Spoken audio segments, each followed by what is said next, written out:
Good afternoon, everyone. Good morning or good evening, wherever you are. I would like to welcome everyone to our first conversation on gender and climate change in Africa. These conversations are hosted by the Inclusive Climate Change Adaptation for Sustainable Africa in partnership with the Climate Smart Agriculture Youth Network and the Kenya Climate Change Working Group. ICCASA is a non-profit organization based out of Nairobi, but working across Africa. And it aims to work towards achieving an equitable and inclusive climate change resilient tomorrow. One of the objectives of ICCASA is to enhance adaptive capacity and resilience among communities in Africa through a gender transformative and socially inclusive approach, as well as promote gender responsive policies, actions, and strategies. My name is Dr. Mary Nyasimi, the director of ICCASA, and I welcome you all to actively participation in these conversations. Kindly note that the conversation is being recorded, and the conversation are also streaming live on our YouTube channel. We also encourage you to tweet this conversation as we go along using the hashtag gender and climate conversations. As you all know, for those who have been on Zoom, there is a chat box. Please type in your questions as the presenter is going along, and they will be answered after our guest speaker, who is Frida Karani, and who will be engaging all of us in the dialogue topic from science to art, leveraging gender-based paradigm for sustainable action. Dr. Frida is a lecturer at the university and an administrator, as well as a life coach and a mentor to several, particularly youth and gender activists out there. She's trained as a sociologist and a social worker all the way to a PhD level. She advocates for human rights, behavioral change, and sustainable community development. She has immense experience in climate change action, psychosocial development work, business growth, management of donor-funded programs, higher learning, advocacy, and action in women and youth development, and parliamentarianism. Apart from just being a lecturer and a mentor, Dr. Karani is a founder of a number of organizations which are aimed at actually empowering women. A few of those include TWIL, which is Transformative Women in Leadership Network.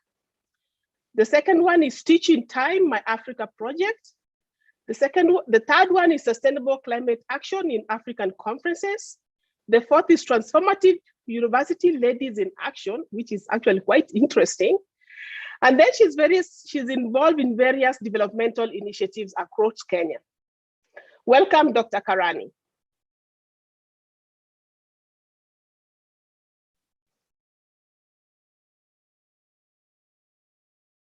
Dr. Karani, can you hear me? Yes, I can. Okay, please make your short presentation. Thank you so much. Good afternoon, good evening, good morning, participants, wherever you are. My name is Dr. Frida Karani. I don't want to repeat so much about myself, but today I want us to just come together and discuss the issues of gender and climate change with a different approach. Let's go to the very first slide, my presenter, to the very first slide, which gives the topic.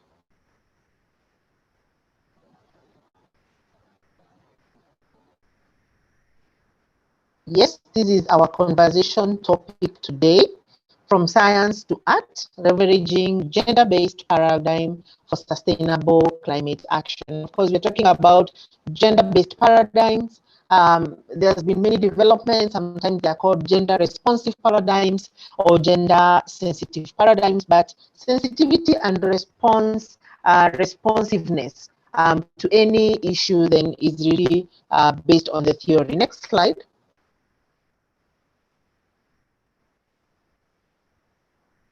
The objectives of our conversation is we just want to discuss the gender dynamics surrounding issues of climate change and climate action.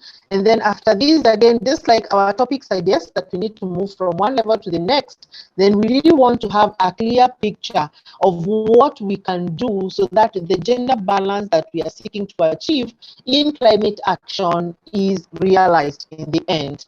Next slide. We want to just discuss what are some of the concepts that we are going to explore today, and we want to look at science. When we say we want to move from science to art, then it means science is where we are, and we want to understand what science is. And in our case, the science we are talking about is just the climate science. And the climate science generally is concerned with collecting and analyzing climate data, and possibly and not always making recommendations. So these are the people who want to study climate over a period of time, over 10 years, over 5 years. Then what are the climate indicators and what has been their trends? And they use this data to predict the kind of climate changes that we are expecting in the near future. So why do we want to move from that and go to art? And so what is art? And I visualized art as simply the act of doing. So we want to move from science and we want to go to climate art. We want to now make climate more exciting, more humanistic, more oriented to our livelihoods, and move away from those big terminologies of the climate science. We want to translate that science as much as we can to action, to livelihoods, to the grassroots, to the community level, so that the people who really feel this impact of climate change can really take it upon themselves to act. Next slide, please. The other facet in our topic of discussion is leveraging. So the gender-based paradigms have been here. They've been here long enough, ever since human started existing. And so today we just want to increase the impact or the influence of these gender paradigms, again, to climate action, because most of the gender-based theories and paradigms, they are used to explain social phenomena for the sociologists, for the psychologists, for the anthropologists, for the community development workers, for all the socioeconomic disciplines. But today, we want to we want to increase the influence and the impact of gender-sensitive paradigms in climate action. The term gender has been used over a long period of time, and gender has been explored even in terms of the sexes, the female and the male. And of course, contemporary, when you talk about gender and the differentiation in gender roles because of the sex, then we have a lot of contemporary development. We have now the gayism, we have the transgender people, we have the lesbianism, and these are contemporary trends in the sexual aspect of gender. Then also gender has been differentiated in terms of the gender roles and the gender stereotypes. And why it is important for us to explore the concept of gender as far as this is concerned is because you realize if we are going to reach the gender balance in climate action that we desire, then we really must address the issues from which this emerges. Because that which is gender is defined by society, but that which is sexual or of sexes in nature is simply defined by science, by our physical features. You know, how do you differentiate a male from a female? Most of that is in terms of physical features. But when you're talking about the gender aspect, then you really bring on board people and how they view issues and their definition of matters. So that is why it is very important we see what we mean when we talk about gender in this our topic of discussion. And of course, gender based on gender sensitive paradigms, most of the gender theories that exist perpetrate that men or most violence is perpetrated by male and against females. So how does this apply in climate, and how do we address it so that now it doesn't look like when climate change is a problem, it's maybe about men and the women are feeling very vulnerable. We want to bring these genders at a level playground where they can explore the issues of climate change and climate action at an equal level. These gender-based paradigms also portray children as being a very vulnerable group, which of course we are going to find a clever way of bringing them on board without necessarily calling them children, because even if they're children, then they're either again male or female. Next slide, please.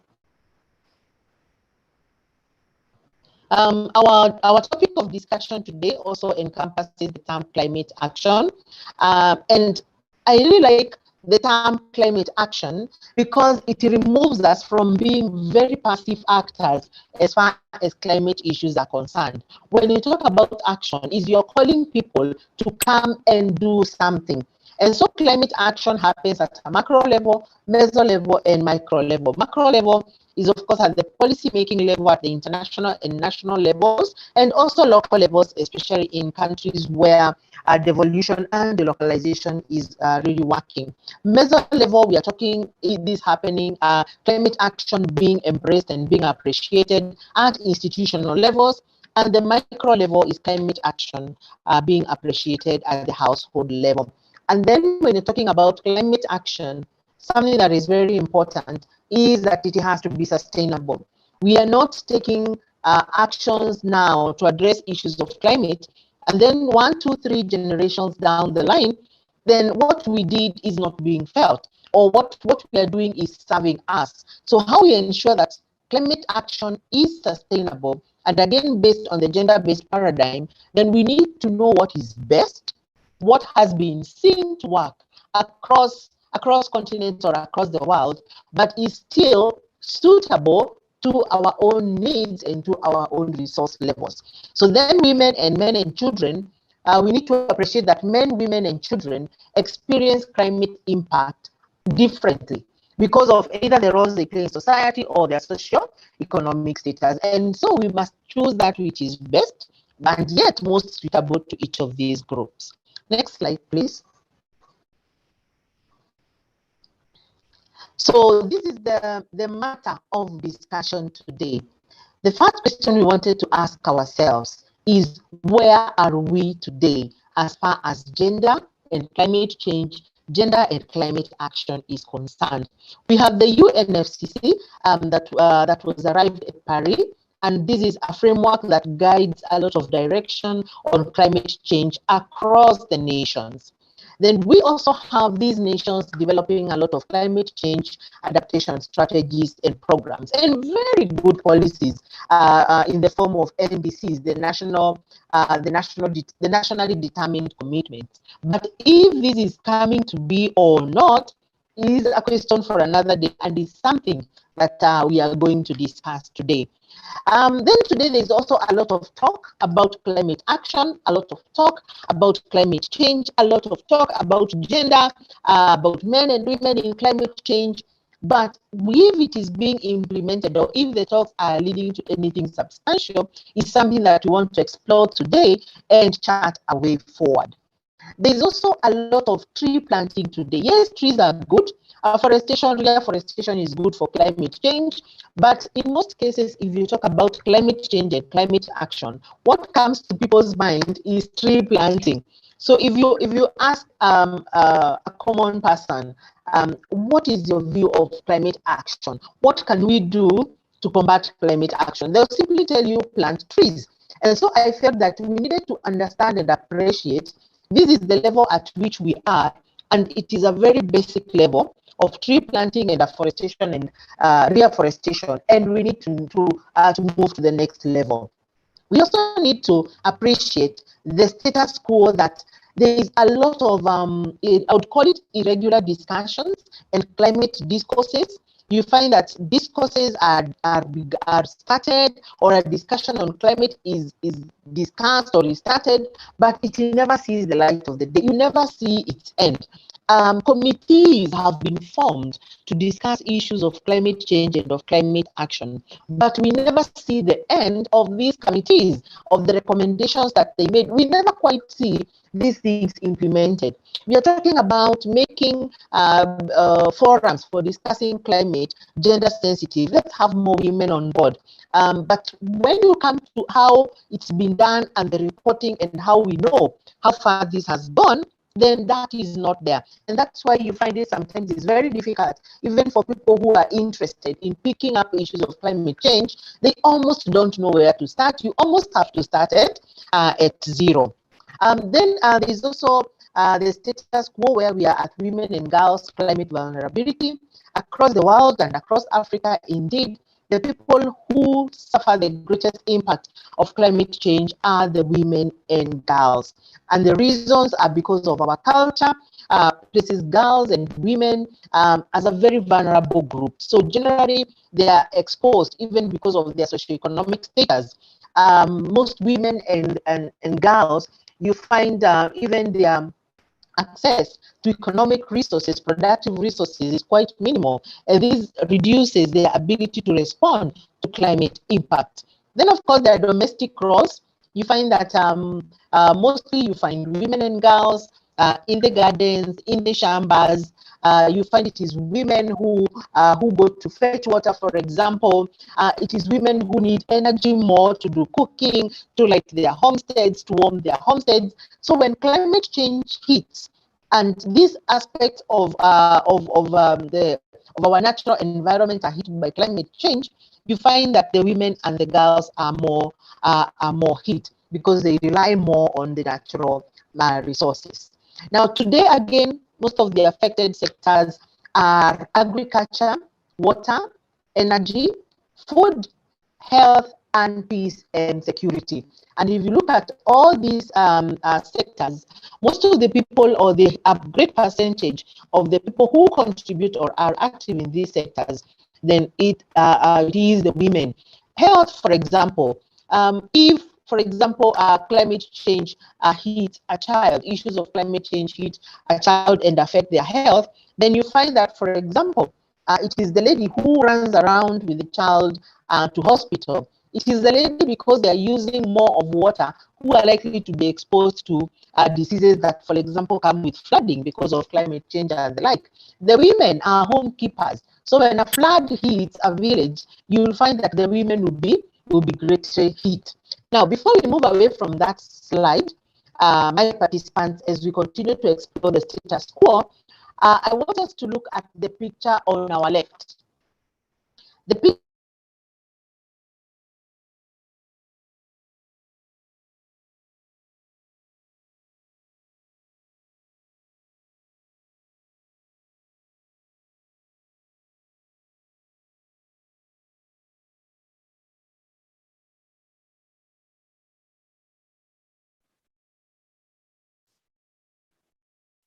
Hello, Dr. Frida Karani. I think we have lost your audio.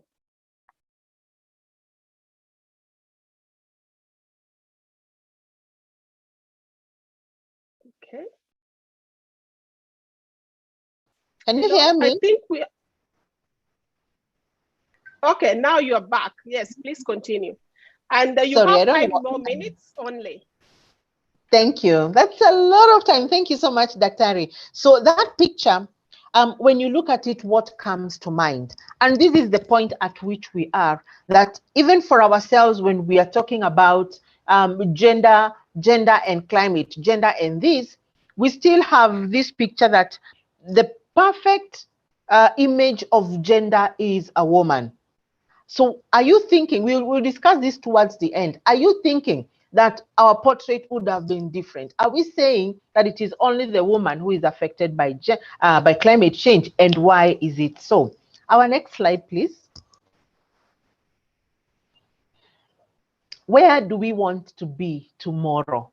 So this is where our climate action issues come in. This is where we want to discuss. We are talking about moving from science to art. Where is this art? What is this art like? Where do we want to see ourselves? And of course, one of the key things is to have sustainable climate action, that the mitigation and the adaptation measures we put in place now must be able to serve generations down the line. The generations that come must be able to build on what we set in place. So again, we are saying these must be the best and the most suitable climate adaptation and mitigation activities that encompass all genders. And how we start these is we can start at the educational level. If we are able to make the subject of climate change and climate action exciting at a very young age, right when our children are 5 years and they're entering school, then issues of climate change start to be brought on board, then I think we will have taken the right first step. And for me, my plea here would be, when we are introducing this subject in the education system at a very early age, let it be seen to be climate action. Let us be seen to discuss climate change. Let it not be hidden in an agriculture subject, and climate is a topic somewhere, because it's no longer about it being a topic, is becoming a major issue. We don't want it hidden, issues of climate hidden in science subjects. We really want the issue of climate to be introduced in education as a mainstream subject, from early childhood education through primary, through secondary, college, and university level. Then also at the communication level, we need to really introduce the issue of climate action and its sustainability, using all the media that we can, be it mass media, radio, TV, internet, social media. Let climate action be an issue that we discuss. Then how do we get there? What route do we take? What's our roadmap? Is that we need to make climate dialogues exciting. Because like, if you go to a dialogue where climate science is being discussed and you're not a scientist, you don't understand those terminologies, you don't understand everything they're saying, then that climate science dialogue becomes very boring. So we need to make these discussions very exciting for the child, for the grown-up, for the professional, for the stakeholders, for the investors. Climate dialogue needs to be exciting. So that now, if you're talking about climate dialogue and the children, can we have our early childhood educators telling us, how do we get children to portray issues of climate change and climate action by their drawing, by a colored drawing? When you go to the youth, you need to encourage the youth to speak out about climate action through graffiti, because that is what excites them, through social media and the like. And then let us regularize dialogue about climate action from a very young age. We can hold public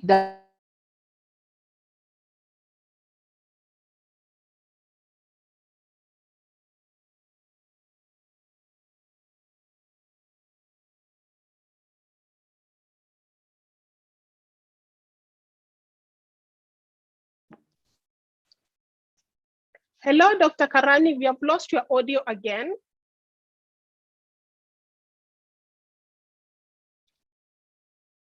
Dr. Karani?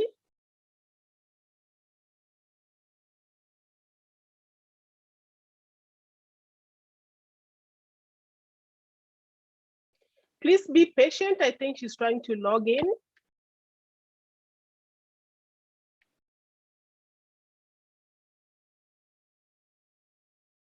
Dr. Karani, welcome back.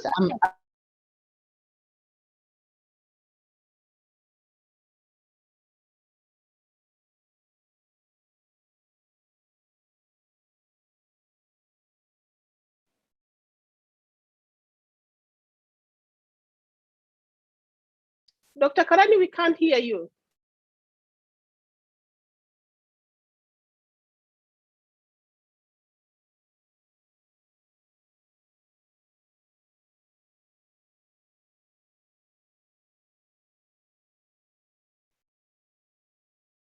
Dr. Karani, please unmute. Okay. Yes. Next slide.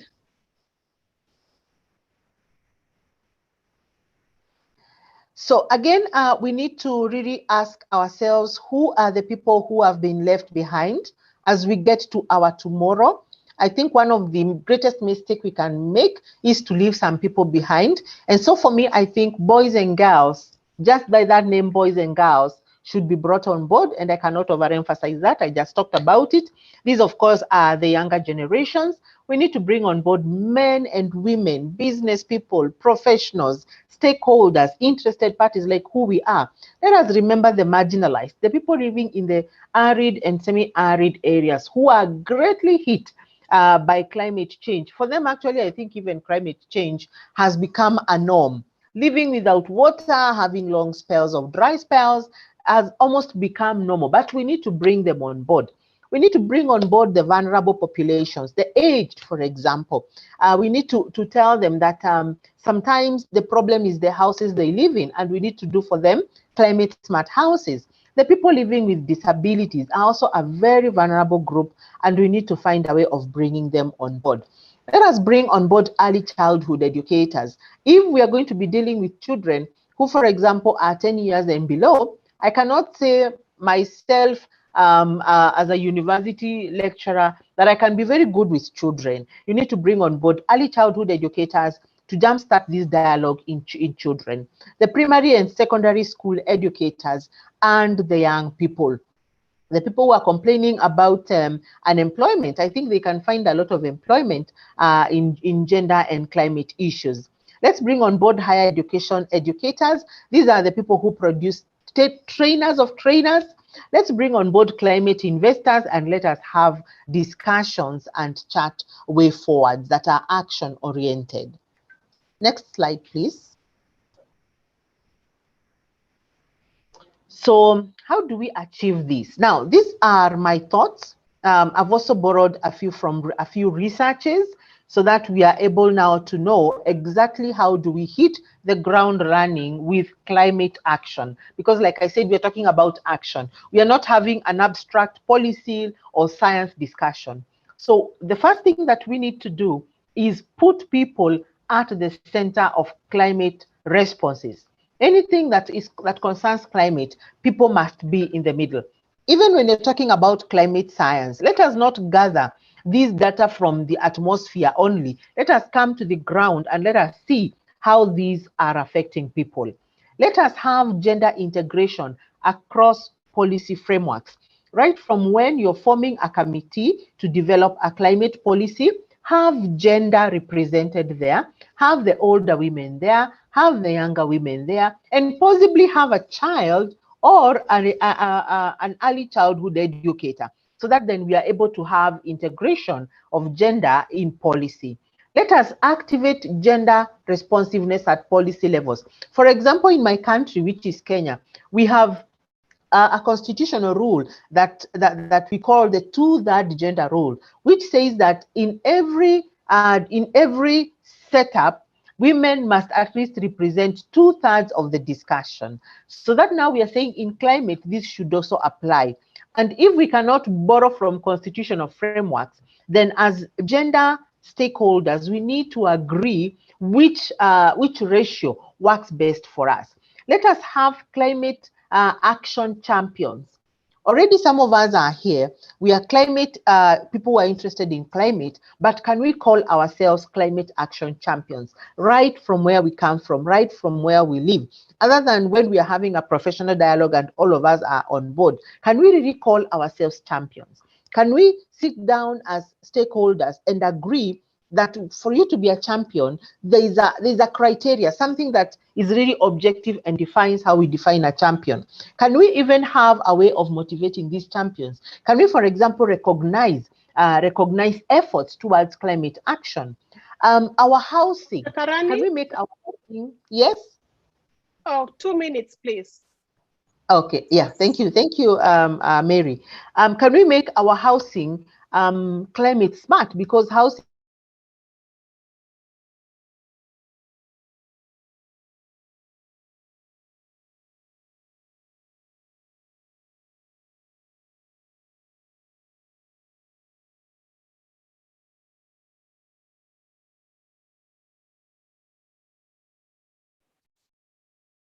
Dr. Karani, we have lost you again.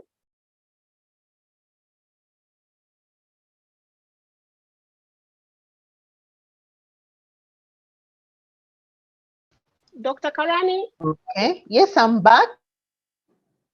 Yeah, please conclude your presentation.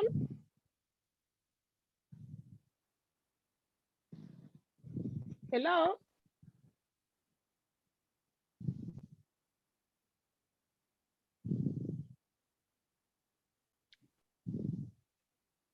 Dr. Karani?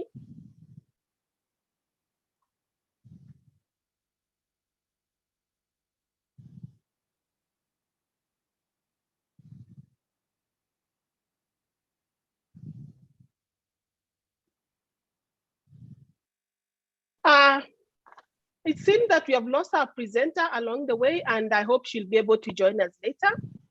Now, can we go into the part of conversations? I know can you most hear of me? you. Okay, you're back? Yes, I'll be done Yeah, in just a minute or so. Please wind up in a minute. Thank you. Thank you. Then, of course, the other very important issue, please let's go back to the previous slide briefly. We cannot ignore the contribution of research in making good decisions. So we also need to think as climate champions and as climate stakeholders, we need to make research on gender and climate change very deliberate, and we action the research findings. One of the strategies that the Sustainable Climate Action in Africa Conference does is making the research findings, moving them from the shelf to the grassroots. Let's also take initiative to take short courses, like the UNCC Learn portal is very good with short courses. This way we are able to take self-initiative as far as climate action is concerned. And then, of course, utilizing TV and radio and all manner of media that is available to us so that we are able to disseminate information. Last slide.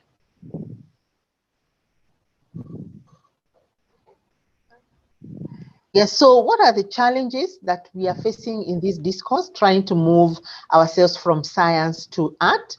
Is that currently there's a lot of gender differentiation. So right now you cannot just talk about being male or female and succeed. So if somebody is not male or female, how do you bring them on board? And as climate champions, we need to think how we bring on board those other genders without feeling them left out. Then, of course, there is the theoretical illusion of inclusion that has been created by the climate science. A lot of theories that we are being told women can do this. This is how we can bring women on board, but it is not being realized. So there is this theoretical illusion that women are on board, or both genders are equally on board, but they are really not on board. Then, of course, there is the gender gaps in access to information and technologies, and the gender burden. What I call the gender burden is that situation where one gender is more burdened.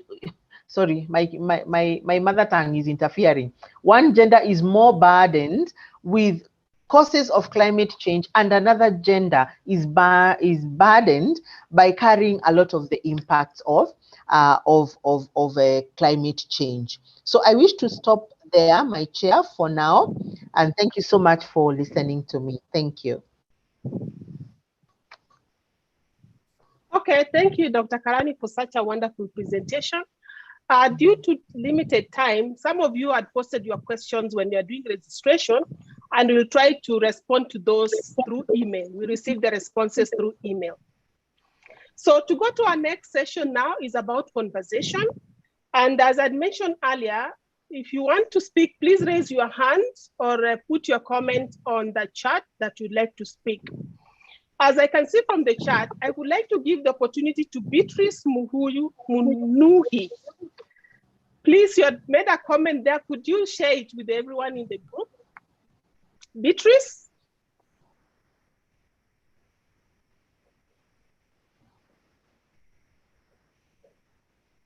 Is Beatrice online?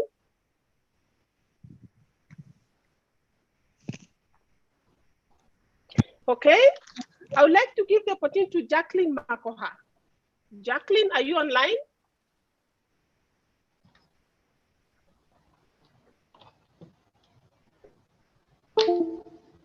Yes, Mary. Yes, welcome, Jacqueline. Please, you wanted to speak? Mine is not a question, it's more of a comment.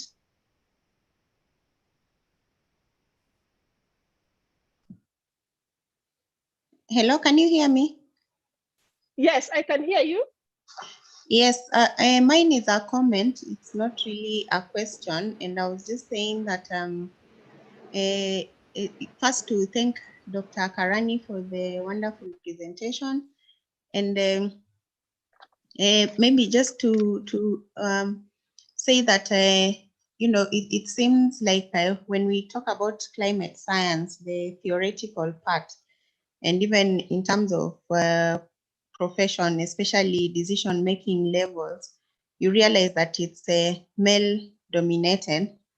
So in my opinion, I think for us to get more and more women also, you know, participating right from those levels of decision making down to implementation level and action, you know, the ones carrying out the various climate actions, I think it could also help to continuously sensitize these men so that we have a critical mass of male champions to advance gender issues.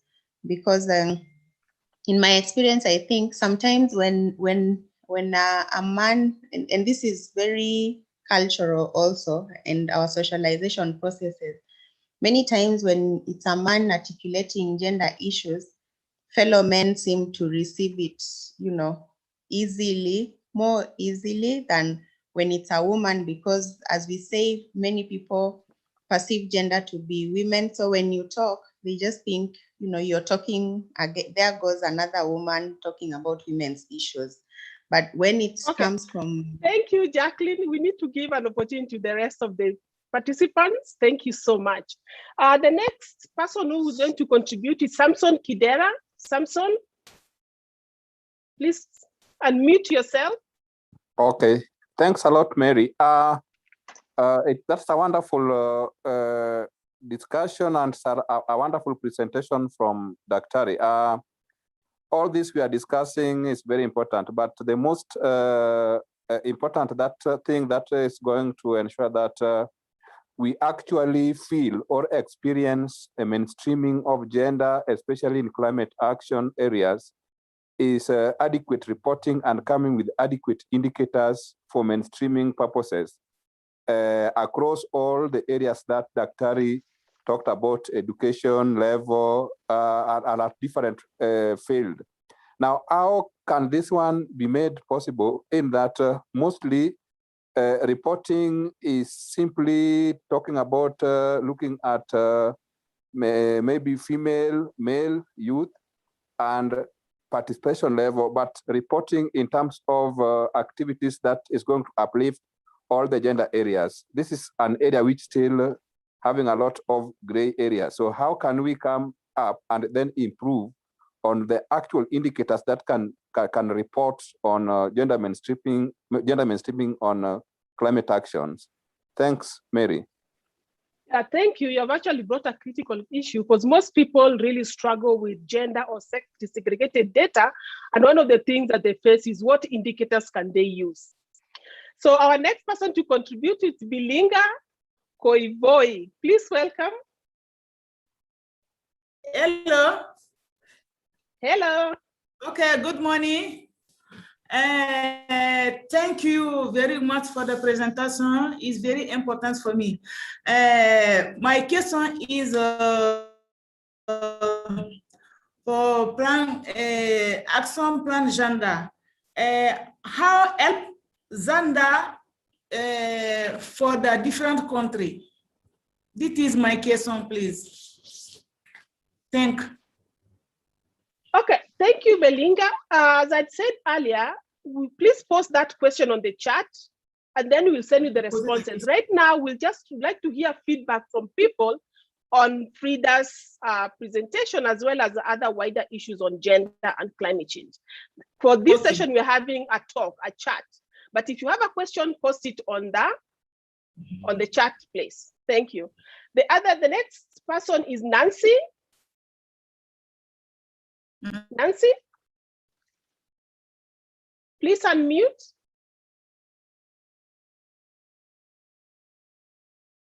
Nancy. Hello. Okay.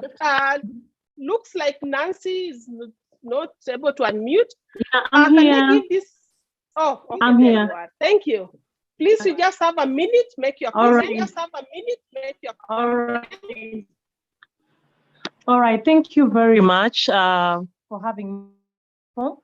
It's my first time joining you, and I'm so grateful. Thank you so much, Doctor, for your presentation, which was quite insightful. And I believe that in future we can always work together. And if we have people that can come up with programs that can fit gender in terms of climate change, it will be good we share so that we can start implementing in our various countries, and we can always just learn from each other, because then probably we have countries that already have established climate change programs for gender, and in other countries we are not really good at it. So it will be good to learn from each one of you. Thank you so much. Okay. Thank you, Nancy. The next speaker is Emmanuel Ochola. Emmanuel. Thank you for the presentation. I would like to contribute to the discussion. The first thing I would like to mention is that I believe that the first step to climate action or climate adaptation is knowing what to expect. So in terms of gender mainstreaming and climate action, I think that there's need to have a way of communicating climate information, and there's also a need for understanding the role of indigenous information when it comes to climate action and adaptation. Thank you. Okay, thank you, Ochola. Our next speaker is Judith Wafula. Judith, please unmute yourself. Thank you. Thank you so much, the speaker of today. That was a wonderful presentation with a lot of insights. I note that there's a lot of discussions that usually take place nationally, locally, to do with climate change and gender. And all these, you find that they usually have a lot of very nice things that we can be able to do.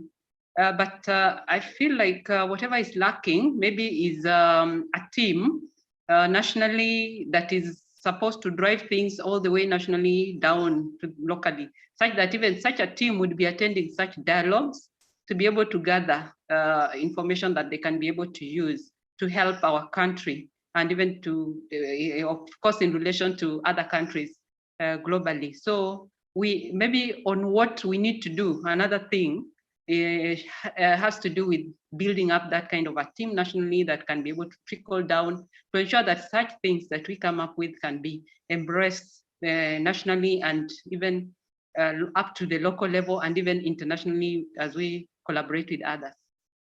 Thank you. Thank you, Judith Wafula.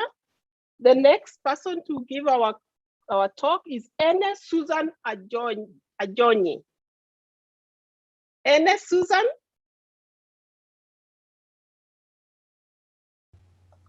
Thank you very Susan. Yes, okay. Thank you so much for the presentation. It's really interesting to hear, especially you talking about the role of research in these issues. I must say that cannot be overemphasized. I work with the National Space Research and Development Agency, where we use spatial technology to work with research. And we have done so much in that area when it comes to climate change. And I know that if you're going to tackle climate change, you definitely need research. And aside that, the area of giving out information, I would like to include that apart from just using the traditional media, you could also go into social media, which is the new way of passing information, especially to the young people. And for the women, you could look for areas where they are usually found. Someone did made a very useful information in a meeting that I attended not too long ago, that to get the attention of the women, you could look at areas like the sort of places that they go to, like watching Telemundo and all of that, and help them get this information very quickly. So I think we must move from the traditional way and go to areas that we can target our audience and give this information to them very smoothly. I'm a researcher and I'm really excited about this program, and I'm open to partnership and collaboration. Thank you. Thank you, Susan. Actually, we are looking for partners who can help us push this agenda of gender and climate change conversation in Africa. So we'll get in touch with you. There's a question that has been asked online by Marceline about what is the impact of, how can we ensure inclusion of men and women living with disability in these discussions? Our next conversation speaker on the 25th of May, this month, we are going to have a presenter on that, about people with disability and climate change. So our next contributor is Peter Kimuele. Peter, please. Yes, thank you, Dr. for bringing us on board to have this dialogue. First, I appreciate the presentation by Dr. Karani. And my take-home point where I would call where the rubber meets the road is this point of making climate data have sense at micro level. I think that is a point we need to do. As the presenter was saying, I think we need to bring that science into heart. And I think going forward, this will be the low-lying fruits, I would say. Then there was a tender hedge about learning. I would invite the presenter to the UNCC Learn, where the ministry is developing the National Climate Change Learning Strategy. I think the presentation and the exchange of information will be in order to advance that agenda. Thank you. Thank you, Peter, for such a wonderful contribution. Our next contributor is Halima Bawa. Halima Bawa Buari.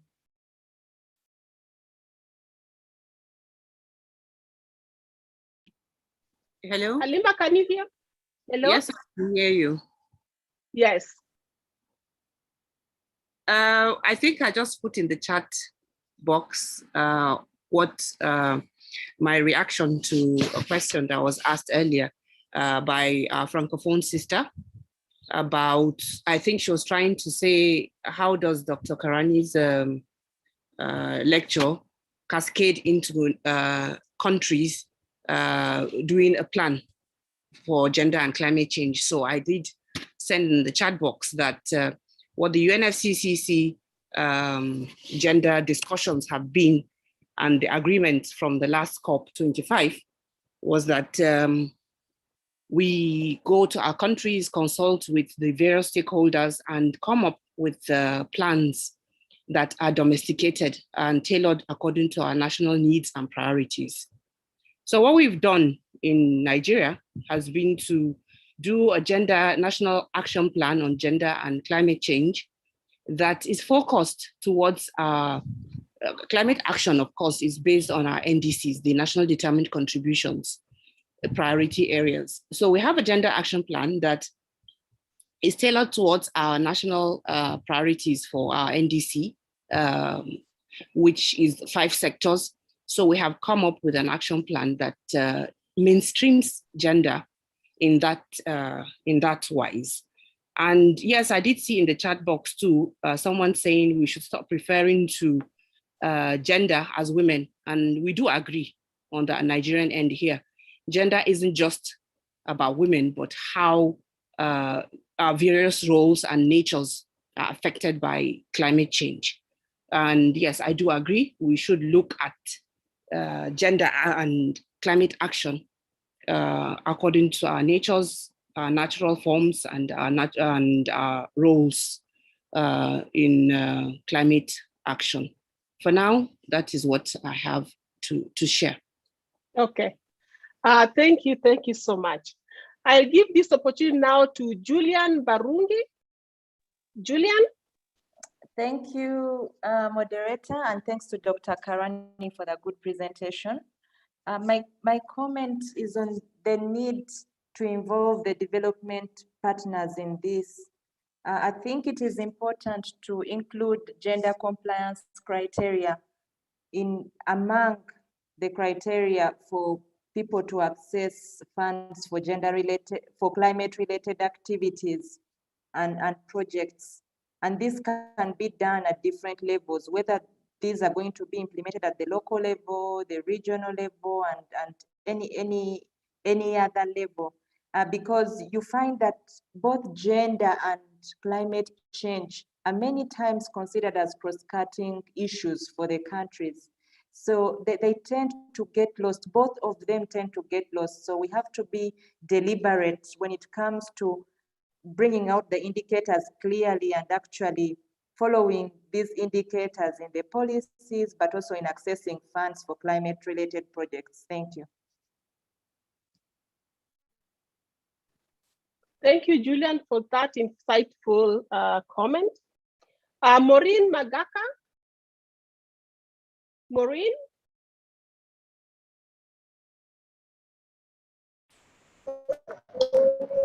Good evening, everyone. Hello, good evening. Good evening, we can hear you. Good evening, we can hear you. Sawa, sawa. So my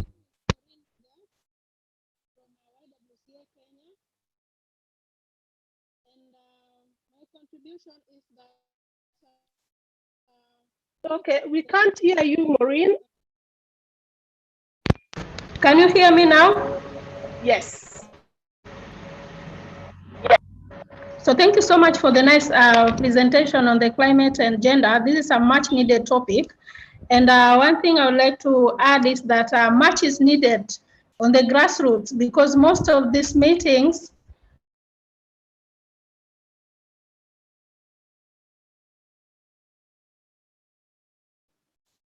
Maureen, please unmute yourself. Maureen, you're muted. Unmute yourself, please.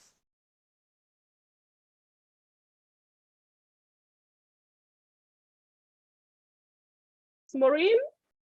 Okay, I think we've not lost her. She's online, but I don't know what has happened. Samuel Otieno, please go ahead.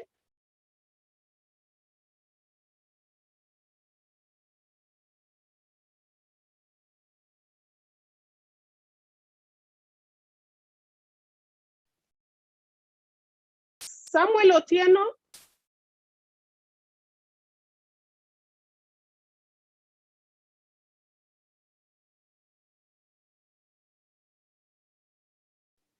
Okay, it looks like you have lost Samuel Otieno. Risa Combo. Risa Combo, are you still with us?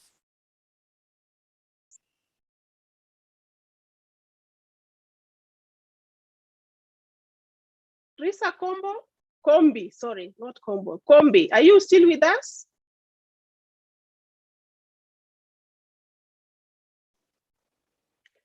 Okay, Samson Kidera, you've made a very good point about robust indicators. Can you expand on that, please?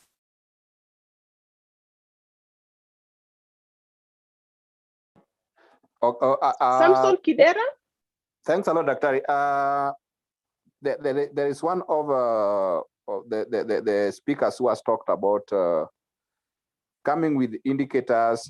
Like, for example, you find that we can have a climate change impacting on availability of water, and even taps will run dry. But you find that making water run into homes is a gender issue, because it is now trying to leverage on women going to the streams or to lakes or to water points to collect this particular water. But now when this water comes and it is piped, then you find that it is trying to leverage on this so that the women are not burdened. So this particular technology brings that on board. But now you find that when it comes to having indicators that is going to actually give proper reporting on this, you'll find that it is simply having segregated data on the males, maybe accepting this, females, or that. So there's also another participant who has talked about coming with the criteria for compliance, especially in funding climate change action that is gender-based and actually socially inclusive. Yeah, so this is what I mean, Daktari, that apart from just mentioning the number of women doing this, the number of men or the number of youth doing this, then we also need to come with actual indicators that goes into activity-based or that is project-based, that is actually trying to mainstream some key issues that actually affect either gender. An example in that particular water sector. Yeah, thanks a lot. I think that's what I mean. I don't know whether you understood me well. Yes, thank you. Emmanuel Ochola has posted a website on the link, on the chat link. Can you just take 30 seconds to tell us what the website is about? Emmanuel Ochola?